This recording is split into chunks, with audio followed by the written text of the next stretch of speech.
नमस्कार साथियों, कैसे हैं आप सभी। उम्मीद करता हूं कि आप स्वस्थ होंगे, सुखी होंगे और प्रसन्न होंगे। श्रीमद् भगवत गीता में आपका स्वागत है।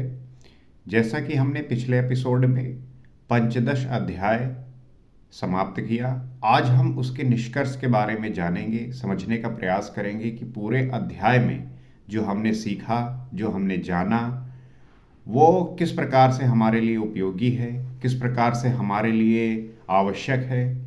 क्योंकि जो चीज़ ज़रूरी है, जो चीज़ आवश्यक है, हम उसे सीखते रहना चाहिए, हमें उसे जो है जानने का प्रयत्न करना चाहिए।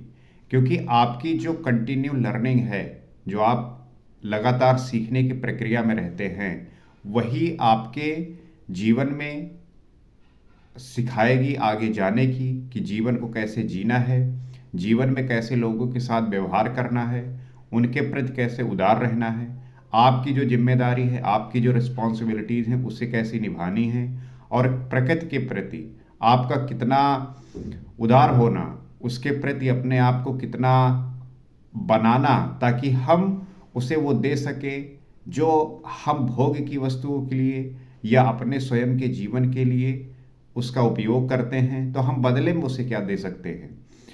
तो जब आप इन बातों की आवश्यकता समझने लगते हैं, जानने लगते हैं, तब जो है आप इस पे काम करते हैं, और ये काम का करना इसके प्रति आवश्यक होता है, जरूरी होता है। तो आइए देखते हैं कि हमने पूरे अध्याय में क्या समझा, क्या जाना, और उसको जो है पुनः चिंतन करते हैं, पुनः जो है उस पे समझते हैं। तो हमने इस अध्याय में योगेश्वर श्री कृष्ण ने बताया कि संसार एक वृक्ष है, पीपल जैसा वृक्ष है। पीपल एक उदाहरण मात्र है। तो हमने प्रारंभिक अध्याय में इसके पहले ही समझा कि ये जो पूरा संसार है वो वृक्ष है, पीपल जैसा वृक्ष है। ऊपर इसका मूल परमात्मा है, नीचे प्रकृति पर्यंत इसकी शाखा प्रशाखाएं हैं। जो इसका मूल परमात्मा है, ऊपर इसका मूल जो है वो परमात्मा है, और जो नीचे प्रकृति पर्यंत हैं इसकी शाखा और प्रशाखाएं हैं। जो इस वृक्ष को मूल सहित विदित कर लेता है वो वेदों का ज्ञाता है, जिसे इस बात का पता चल जाता है, इस बात की जानकारी हो जाती है कि कैसे वो जो है इसे जान पाता है, समझ पाता है। क्योंकि आपकी जानकारी ही आपको विदित कराती है, और जो इसे मूल सहित विदित कर लेता है, जान लेता है, वो वेदों का जो है ज्ञाता होता है। इस संसार वृक्ष की शाखाएं ऊपर और नीचे सर्वत्र व्याप्त हैं, और मूलानी उसकी जड़ों का जाल भी ऊपर और नीचे सर्वत्र व्याप्त है। तो जो संसार वृक्ष है, इसकी जो शाखाएं हैं वो ऊपर और नीचे सर्वत्र व्याप्त हैं, हर जगह व्याप्त हैं। और जो मूलानी उसकी जड़ों का जाल भी ऊपर और नीचे सर्वत्र व्याप्त है। क्योंकि वो मूल ईश्वर है, और वही बीज रूप से प्रत्येक जीव हृदय में निवास करता है। वो जो मूल है उसी को हम ईश्वर कहते हैं, और वही जो बीज रूप से प्रत्येक जीव हृदय में निवास करता है। हमने पौराणिक आख्यान है कि एक बार कमल के आसन पर बैठे हुए ब्रह्मा जी ने विचार किया कि मेरा उद्गम क्या है। जहाँ से वे पैदा हुए थे उस कमल नाल में प्रवेश करते चले गए, अनवरत चलते रहे, किंतु अपना उद्गम न देख सके। तब हताश होकर वो उसी कमल के आसन पर बैठ गए, चित्त का निरोध करने में लग गए, और ध्यान के द्वारा उन्होंने अपना मूल उद्गम पा लिया, परम तत्व का साक्षात्कार किया, स्तुति की। यही स्थिति हर व्यक्ति के होता है। वो बड़ा जो है छटपटाता रहता है, बहुत जो है इधर उधर भागता रहता है, ईश्वर को प्राप्त करने के अनेक तरीके के उपाय करता है। कभी मंदिर जा रहा है, कभी किसी स्थान जा रहा है, कहीं कहीं जा रहा है, भटकता रहता है, परंतु उसे परमात्मा नहीं मिलते। क्यों? क्योंकि वो उसकी पद्धति गलत है, उसकी विधि गलत है, प्रोसेस गलत है, चीज़ें जान नहीं पा रहा, ज्ञानता में कर रहा है, मूर्खता में कर रहा है।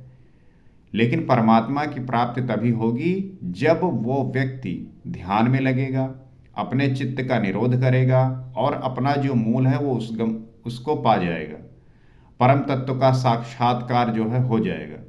जैसा ब्रह्मा के साथ हुआ वैसा आपके साथ भी होता है, और यही जो है विधि है, यही प्रोसेस है। तो परम स्वरूप से ही आदेश मिला कि मैं हूं तो सर्वत्र, किंतु मेरी प्राप्ति का स्थान मात्र हृदय है। आप कहीं भी भटकिए प्राप्त करने के लिए अपने आप को, कि आपका जन्म कैसे हुआ। सबसे बड़ा प्रश्न जो है वो ये है कि ये जीवन कहाँ से उत्पन्न हुआ, ये क्या है।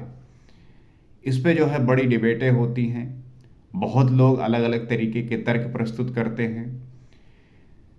लेकिन सबसे आवश्यक ये हो जाता है कि ये जो परम स्वरूप से आदेश मिला है कि मैं हूँ तो सर्वत्र, किंतु मेरी प्राप्ति का जो स्थान मात्र है वो हृदय है, और हृदय देश में जो ध्यान करता है वो मुझे प्राप्त कर लेता है। और जो इसमें समाहित होकर, जो इसमें विलीन होकर ध्यान करता है, वो ईश्वर को जान पाता है, वो ईश्वर के सदृश हो जाता है।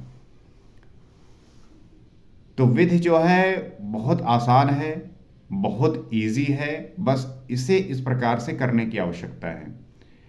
ब्रह्मा एक प्रतीक है, योग साधना की एक परिपक्व अवस्था में इस स्थिति की जागृति है। ईश्वर की ओर उन्मुख ब्रह्म विद्या से संयुक्त बुद्धि ही ब्रह्मा है। ब्रह्मा कौन है, ये अक्सर जो है हम जानने का प्रयास करते हैं। हमने टीवी में, सीरियल में, मूवीज में बहुत देखा है कि ब्रह्मा जो है कमल में बैठे होते हैं, उनके मुख होते हैं कई सारे, इस प्रकार के हमने जो है उनको देखा है। तो ब्रह्मा एक प्रतीक है, योग साधना की एक परिपक्व अवस्था में इस स्थिति की जागृति है। हम अगर उनको इस तरीके से प्रतीकात्मक रूप से देखें तो वो एक प्रतीक है कि एक योग साधना की जो परिपक्व अवस्था है, इस स्थिति की जो है ये जागृति है। ईश्वर की ओर उन्मुख ब्रह्म विद्या से संयुक्त बुद्धि ही ब्रह्मा है। जब आप ईश्वर की ओर उन्मुख होते हैं तो जो वो ब्रह्म विद्या से संयुक्त बुद्धि होती है वही ब्रह्मा है। कमल पानी में रहते हुए भी निर्मल और निर्लेप रहता है। कमल का जो सबसे मुख्य गुण है वो ये है कि वो पानी में, कीचड़ में रहते हुए भी वो जो है बिल्कुल निर्मल और निर्लेप रहता है। बुद्धि जब तक इधर उधर ढूंढती है तब तक नहीं पाती, और जब वही बुद्धि निर्मलता के आसन पर आसीन होकर मन सहित इंद्रियों को समेटकर हृदय देश में निरोध कर लेती है, उस निरोध के भी विलीनीकरण की अवस्था में अपने ही हृदय में परमात्मा को पा लेती है। तो ये बुद्धि जब तक इधर उधर ढूंढती रहती है, अनेकों प्रयत्न करता है। आप आम आदमी को देखिए, कितना प्रयास करता है ईश्वर को पाने के लिए। कभी इस मंदिर जा रहा है, कभी उस मंदिर जा रहा है, कभी इस गिरजाघर, कभी इस चर्च या मस्जिद, विभिन्न तरीके के प्रयत्न करता है ईश्वर को प्राप्त करने का।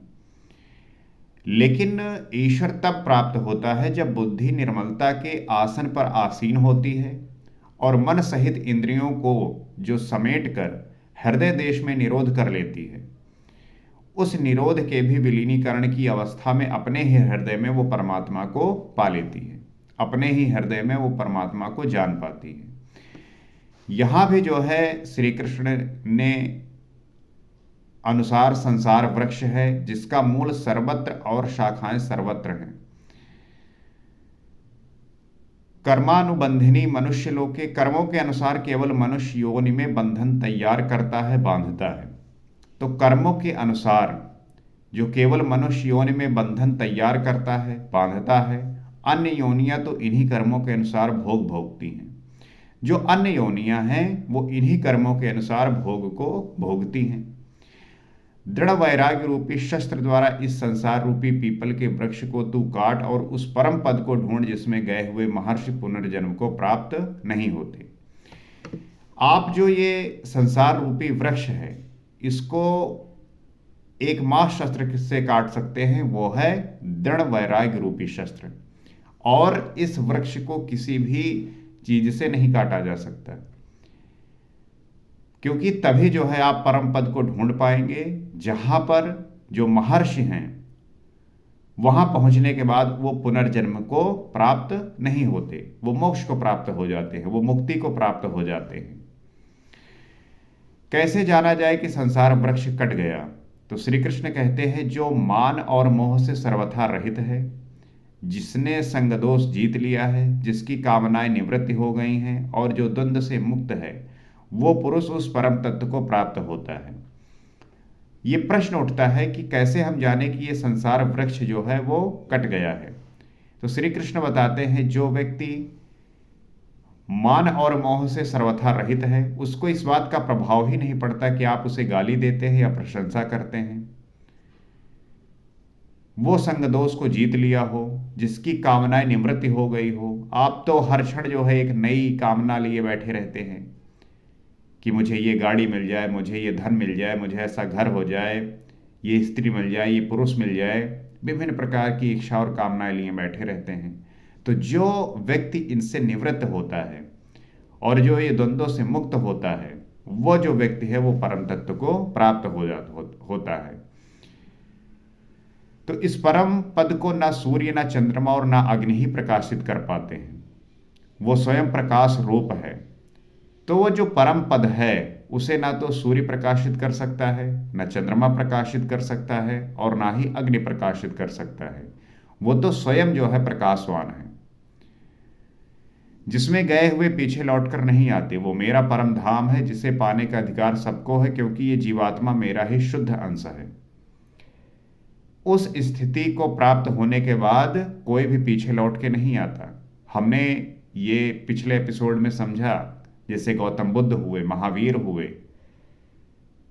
वाल्मीकि हुए, तुलसीदास जी हुए, बहुत सारे ऐसे महान आत्माएं हुई जो प्राप्त करने के बाद वो पुनः वापस लौटे ही नहीं, क्योंकि वो ईश्वर का परम धाम है, जिसे पाने का अधिकार सबको है। परंतु क्या सब प्राप्त कर पाता है? नहीं।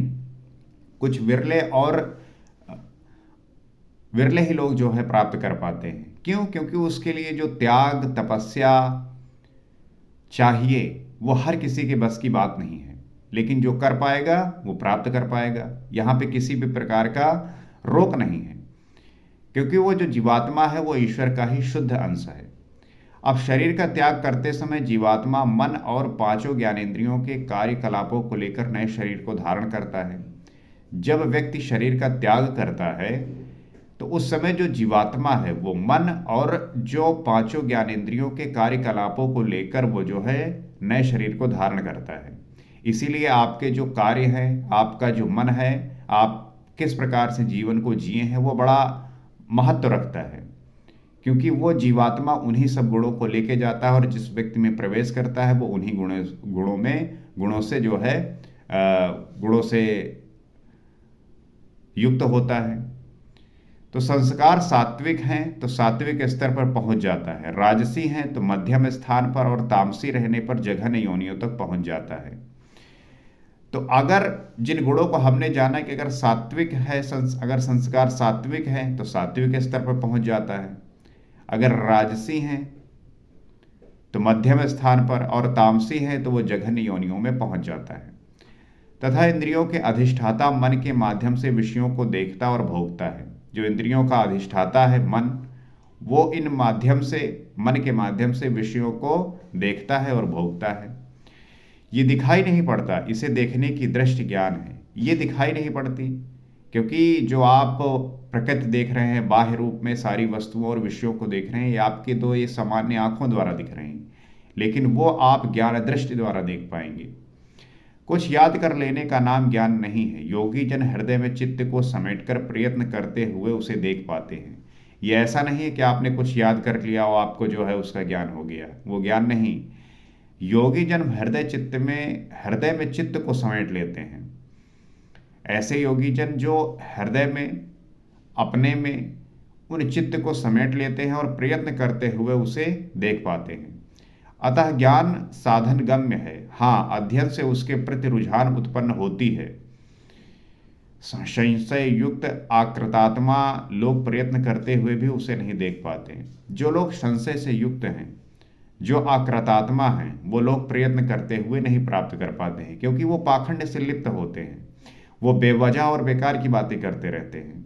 तो उन्हें जो है भले वो दिखाए कि वो कर रहे हैं, लेकिन वो दरअसल कर नहीं रहे होते हैं। यहाँ प्राप्ति वाले स्थान का चित्रण है। अतः इस अवस्था की विभूतियों का प्रवाह स्वाभाविक है। उन पर प्रकाश डालते हुए श्री कृष्ण कहते हैं कि सूर्य और चंद्रमा में मैं ही प्रकाश हूँ, अग्नि में मैं ही तेज हूँ, मैं ही प्रचंड अग्निरूप से चारों विधियों से परिपक्व होने वाले अन्न को पचाता हूँ। तो श्री कृष्ण बता रहे हैं कि उनकी उपस्थिति कहाँ कहाँ है। सूर्य में जो तेज है वो है, चंद्रमा में जो प्रकाश है वो मैं हूँ, अग्नि में जो तेज है वो मैं हूँ, जो अन्न आपका पचता है, जो आपके भीतर अग्नि है वो भी मैं हूँ। तो श्री कृष्ण के शब्दों में एक अन्न एकमात्र ब्रह्मा है। अन्नम ब्रह्मोति व्याजानात, जिसे प्राप्त कर ये आत्मा तृप्त हो जाती है। बैखरी से परापर्यंत अन्न पूर्ण परिपक्व होकर पच जाता है, वो पात्र भी खो जाता है। इस अन्न को मैं ही पचाता हूँ, अर्थात सदगुरु जब तक रथी ना हो तब तक यह उपलब्धि नहीं होती। तो सदगुरु का होना आवश्यक होता है, वही आपको वो ज्ञान देता है, दिशा देता है, रास्ता दिखाता है, जिसकी पगडंडी पकड़कर आप जो है भव सागर से, आप इस संसार सागर से पार हो जाते हैं और ईश्वर को जान पाते हैं। इस पर बल देते हुए श्री कृष्ण पुनः कहते हैं कि संपूर्ण प्राणियों के अंतर्देश में स्थित होकर मैं ही स्मृति दिलाता हूँ। जो आपके अंदर ये भाव आते हैं कि मुझे अच्छा होना है, ईश्वर को जानना है, उसके प्रति उदार होना है, उसको प्राप्त करने की कोशिश करना है, तो वो जो है वही याद दिलाते हैं। स्मृति के साथ मिलने वाला ज्ञान भी मैं ही हूँ, उसमें आने वाली बाधाओं का निदान भी मुझसे होता है। तो वही जो है सब कुछ कर रहे होते हैं, आप बस कठपुतली मात्र हो, वही जो है सब कर रहे हैं। मैं ही जानने योग्य हूँ और विदित हो जाने के बाद जानकारी का अंत करता भी मैं हूँ। कौन किसे जाने, मैं वेदविद हूँ। अध्याय के आरंभ में कहा जो संसार वृक्ष को मूल सहित जानता है वो वेदविद है। जो जानेगा उसी की हम प्रशंसा करते हैं, उसी का आदर करते हैं, और किंतु उसको काटने वाला ही जानता है। यहाँ कहते हैं कि मैं भी वेदविद हूँ, उन वेदविदों में अपनी भी गणना करते हैं। अतः श्री कृष्ण भी यहाँ वेदविद पुरुषोत्तम है, जिसे पाने का अधिकार मानव मात्र को है।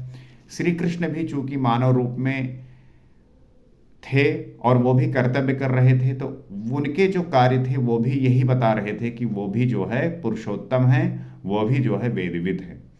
और अंत में उन्होंने बताया कि लोक में दो प्रकार के व्यक्ति होते हैं।